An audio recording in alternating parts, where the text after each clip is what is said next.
Athletics is a big part of what goes on here at Delta.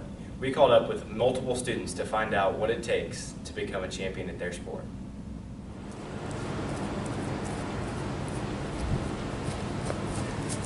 It's tough being a cross-country runner. Let's catch up with freshman Nikki Sutherland and see how she's one of the best in the country. There's one stud freshman girl who stands out the most at Delta High School. Nikki Sutherland has the fastest 5K in the nation out of any freshman girl right now.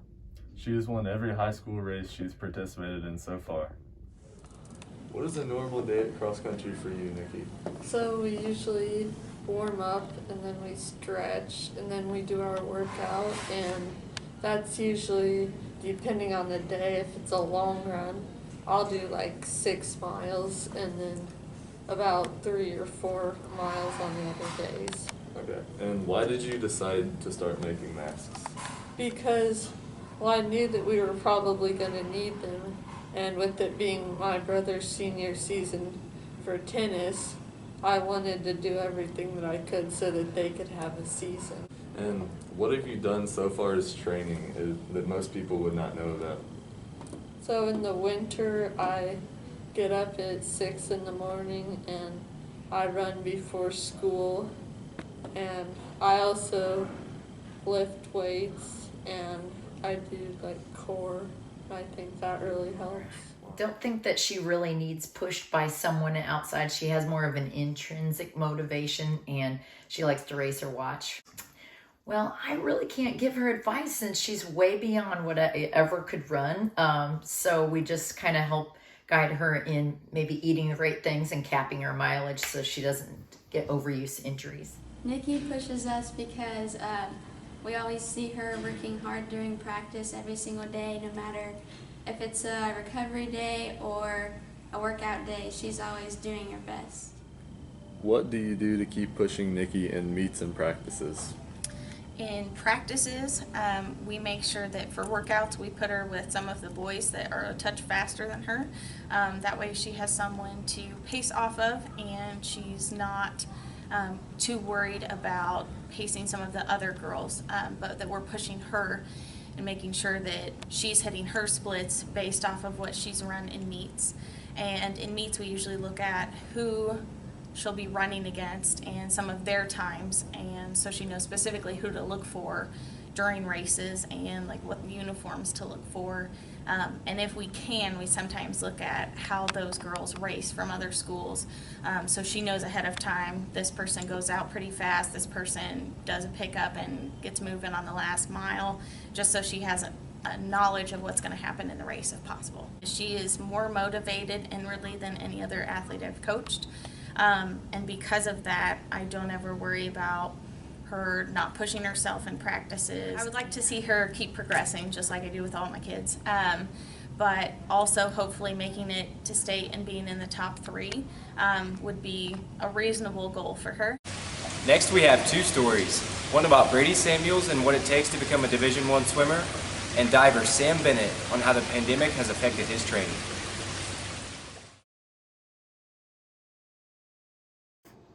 We all know Brady Samuels is a great swimmer. Brady and I took a deeper look into his life to find out the challenges he's overcame throughout the years, especially during this hard time. When did you start swimming? When I was, I think 5th grade, so when I was like 10 or 11, something around that. How has the off-season training been going during the summer? It was pretty difficult, especially in April and May when it was still a little chilly out. I had to swim at the reservoir and the water was freezing, and doing lots of biking and weightlifting. What race do you feel is your greatest strength, and for what reason? I'd say probably the 100 freestyle. Love racing that event, and that's my event. So I heard you had a job while doing 2 practices a day in summer. How did that affect your practice? It was pretty hard to manage mowing yards in between 2 practices, but managed to get it all done, make a little money along the way. How hard was it to make your final college decision, and what were your other choices? It wasn't really that hard. I really liked Purdue, so I walked around campus, and I just really liked the campus and the coaches and the whole college atmosphere. And I had some other schools that I was looking at that were similar to Purdue, but Purdue was the one I wanted to be a Boilermaker. So you became second in state last year. How are you going to use that to make sure you guarantee first this year? Just train harder, work harder in the weight room, and just focus on the little things. Messed up one of the turns in the other race that cost me the state championship, so really working hard on that. And due to COVID, how do you think the season will turn out? I'm sure it'll be a little bit different. Probably no fans, not that there were a whole lot anyway, but probably won't have many of those, but I'm sure it'll be pretty similar to normal since we're in a pool and chlorine kills the coronavirus, so it won't be that much different. So Palmer, how do you feel about your brother's decision in swimming at Purdue? I think it's a good decision. It's a good school, and it's Big Ten, so it's pretty cool. How has his dedication to swimming affected your relationship with him? He's never around, really. He's always swimming, so he's not really home much. What do you think the hardest part is for your brother? Is it the amount of time he puts in or the actual hard work? Probably both. I mean, there's a lot of time, so a lot more hard work goes into it, so.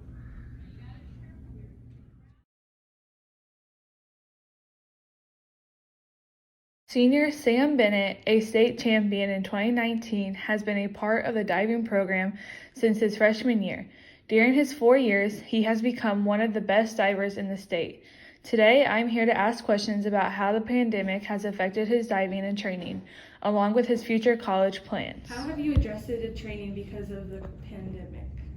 It's been really hard because all of the facilities were closed for over 5 months. So we were able to get a hold of some dryland equipment to train in our yard, which helped a lot, like a trampoline, a diving board that we put over a high jump pit, which was awesome and just a huge asset. Zoom meetings with the team, but yeah, other than that, everything was pretty screwed.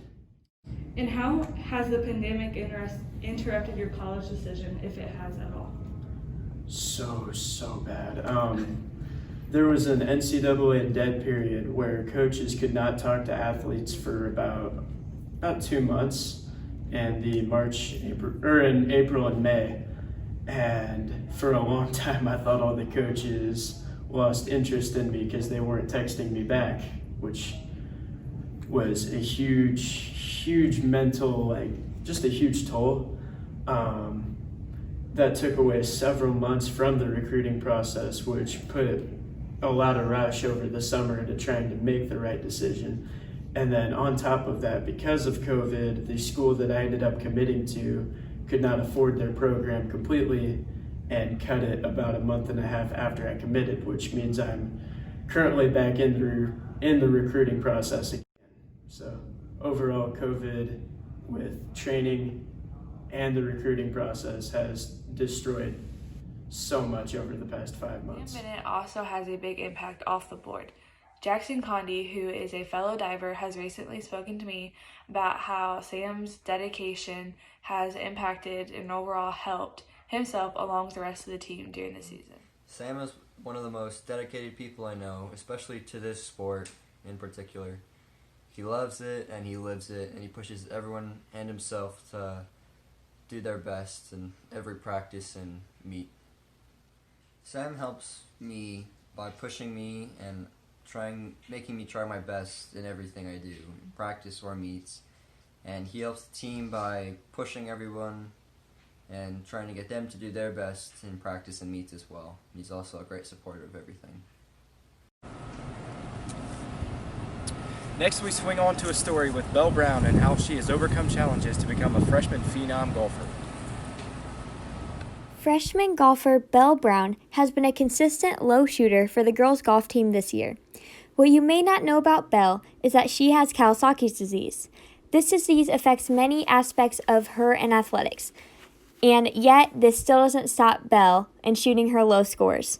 I caught up with Belle to find out more about golfing with Kawasaki's disease.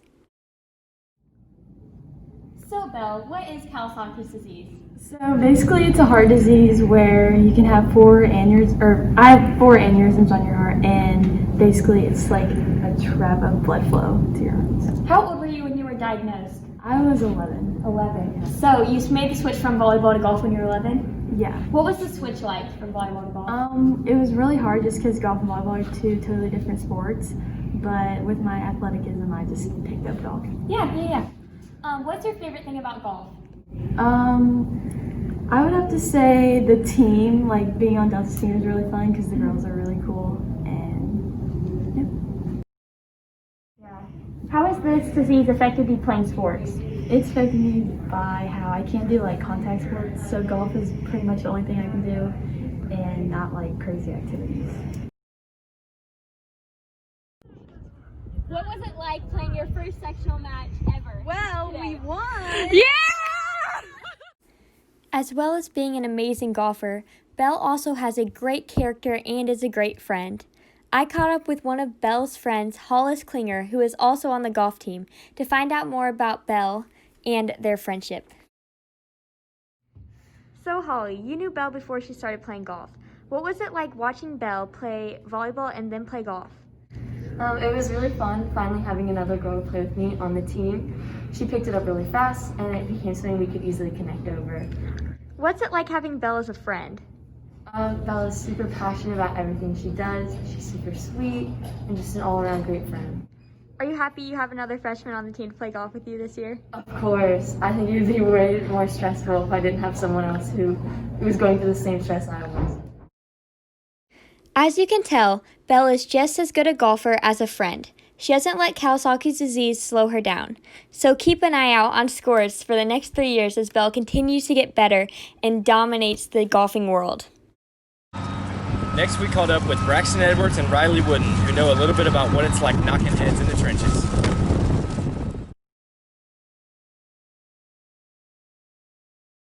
Being on the line can be a tough and challenging task. I caught up with 2 senior linemen to find out more. Playing both sides of the football can be challenging for many people. Senior football players Braxton Edwards and Riley Wooden both start on the offensive line and are defensive starters.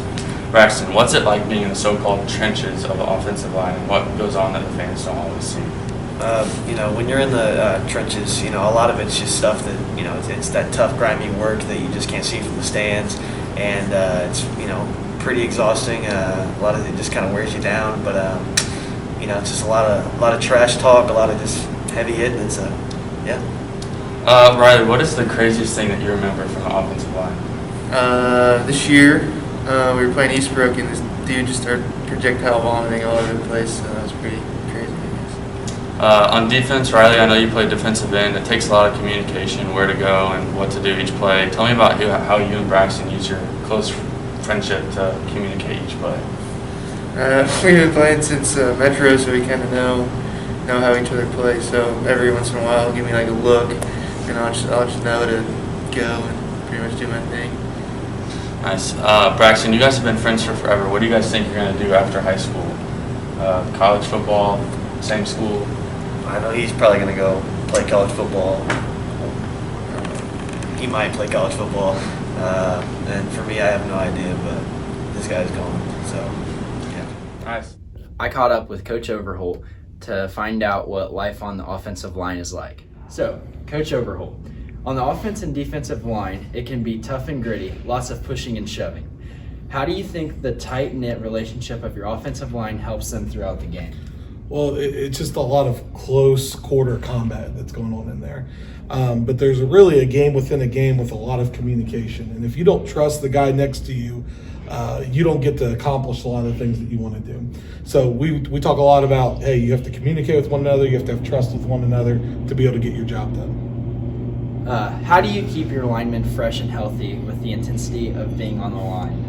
To play offensive line, it starts back in January. You have to be committed to the weight room program, and it takes a lot of work. I mean, you have to show up every day, flexibility, stretching, and then taking care of your body during the season, because literally every play is like a mini car crash. All right, thank you, Coach O. So how'd you like the show? That was the single greatest show I've ever seen in my entire life, Logan. I appreciate it. Thanks for watching, guys. And who knows who the next great star may be.